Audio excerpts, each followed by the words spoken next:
Hi, my name is Abby Gatling, and today I want to talk to you about curiosity and robots. How about that for piquing your curiosity? Well, welcome. This is my podcast, Creativity Uncovered. And if you haven't tuned in before, this is a podcast where I explore how everyday people find inspiration, get inventive, and open their imagination. And in this podcast, I share practical ways for you to be able to summon your creativity the next time that you need it.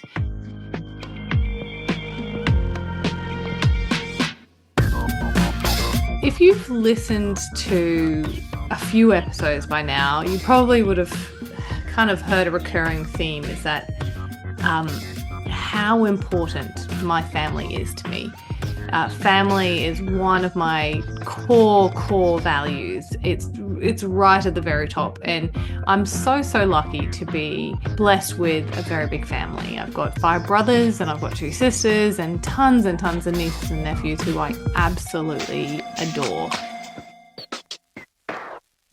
Spending time with my nieces and nephews gives me such a fresh perspective because when you're deep in the treadmill of adulting, you're working, you're paying your bills, cleaning the house, dealing with stress, being around kids helps you in this special way. They have this kind of magical way of snapping you out of this kind of drone-like state that you may fall into.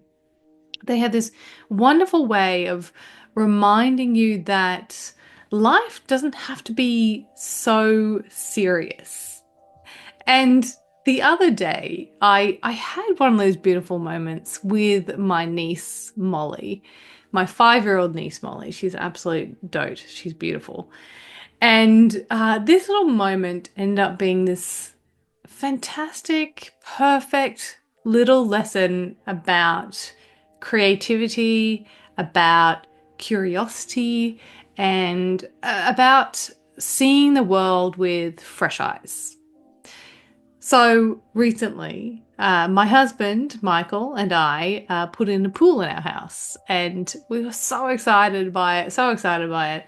And it's a total game changer for us, and obviously for our nieces and nephews as well, because what kid doesn't love swimming, right?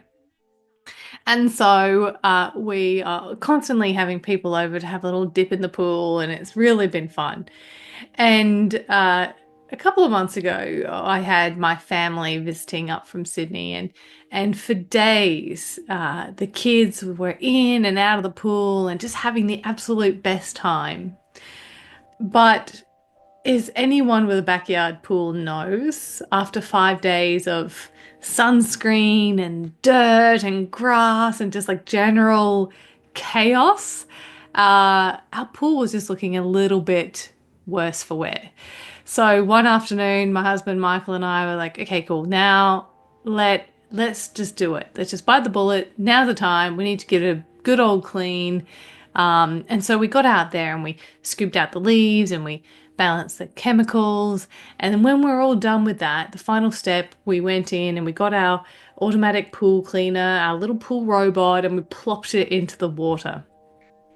And just as we did, my little niece Molly came up to Michael and wide-eyed and with this sweet little voice, she said to him, "Are you and the robot working together to clean the pool?"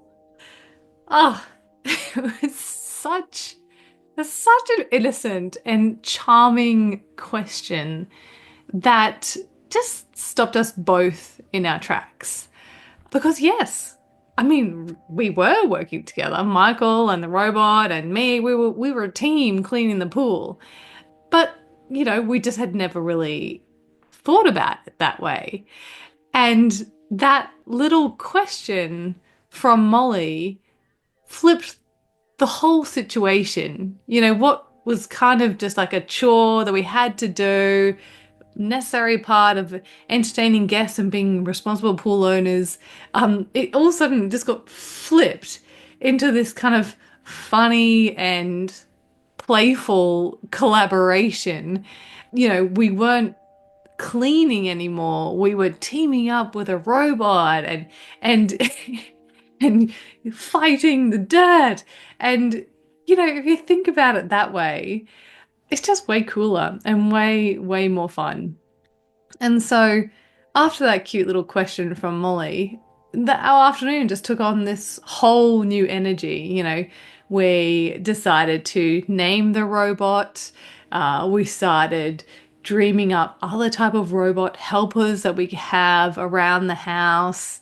The kids really got involved. We were drawing robots and making them out of boxes and inventing all these kind of wild robot adventures.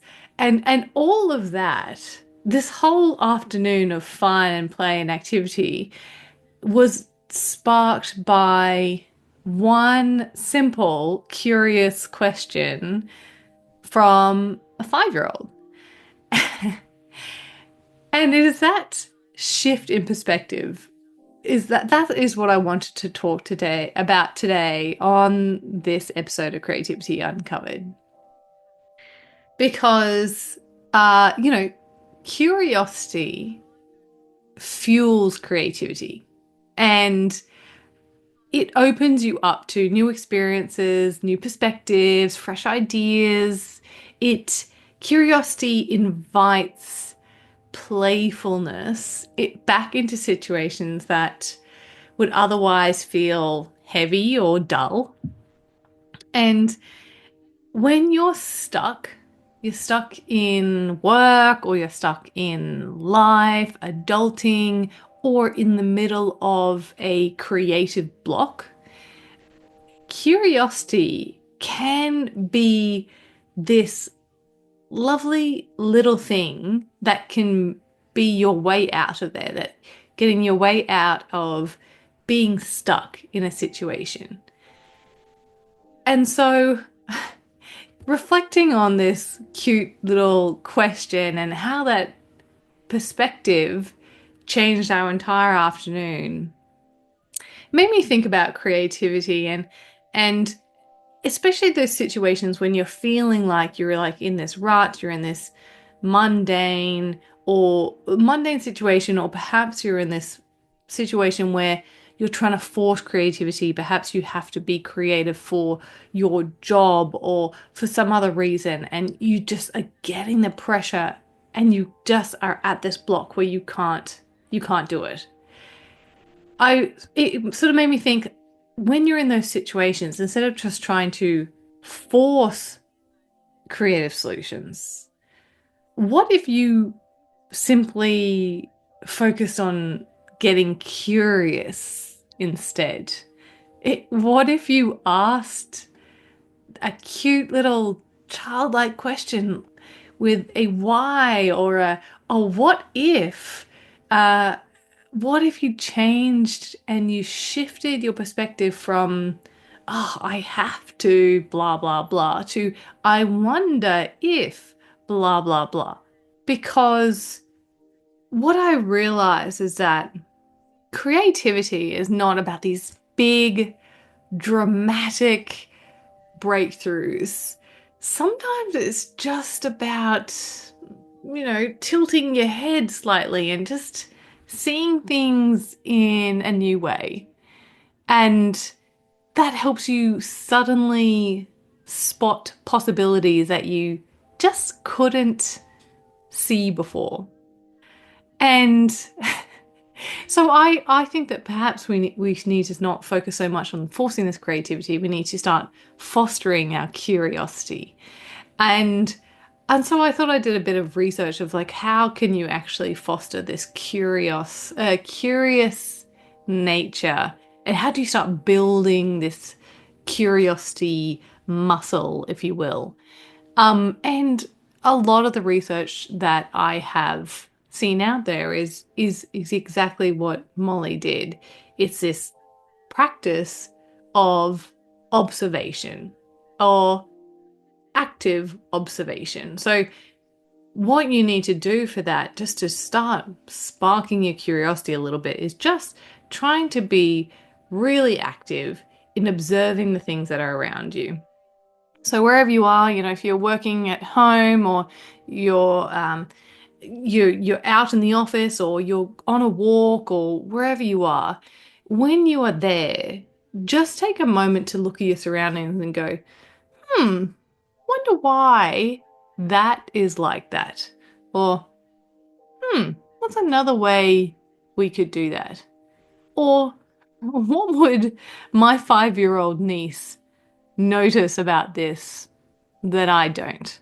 And when I have gone and tried to put that into practice over the last couple of weeks, it was just been amazing how just those little questions and giving myself the task of observing has helped me see new things. It's helped me allow these new ideas just to kind of bubble up and me to recognize them rather than like pushing them aside because I'm too busy.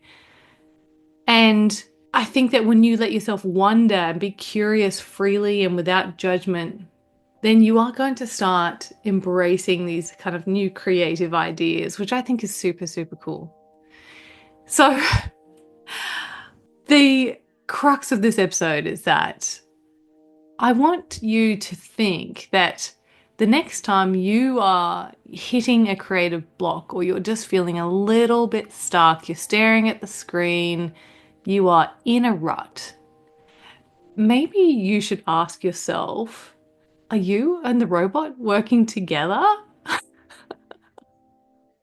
Is there something or someone you could team up with who could help you think differently? Or is there more of a playful or curious way to think about the challenge that is presenting itself to you? Are you and the robot working together? So cute, so cute.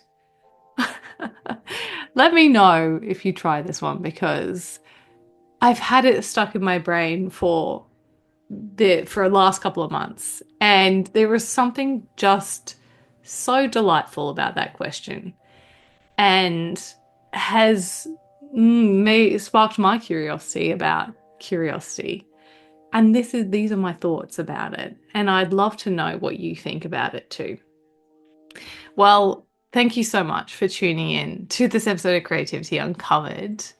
I hope that this little story about my niece gives you permission to pause and to play, to wonder, and just be a little bit more curious in your life, because if you are, I'm sure creativity will follow as well. Okay, take care.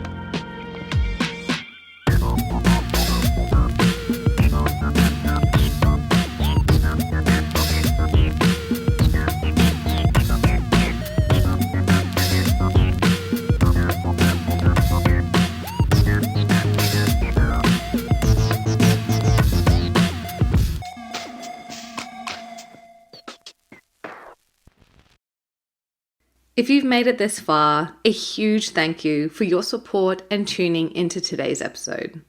Creativity Uncovered has been lovingly recorded on the land of the Cubby Cubby people, and we pay our respect to elders past, present, and emerging. This podcast has been produced by my amazing team here at Crisp Communications, and the music you just heard was composed by James Gatling. If you liked this episode, please do share it around and help us on our mission to unlock more creativity in this world. You can also hit subscribe so you don't miss out on any new episode releases.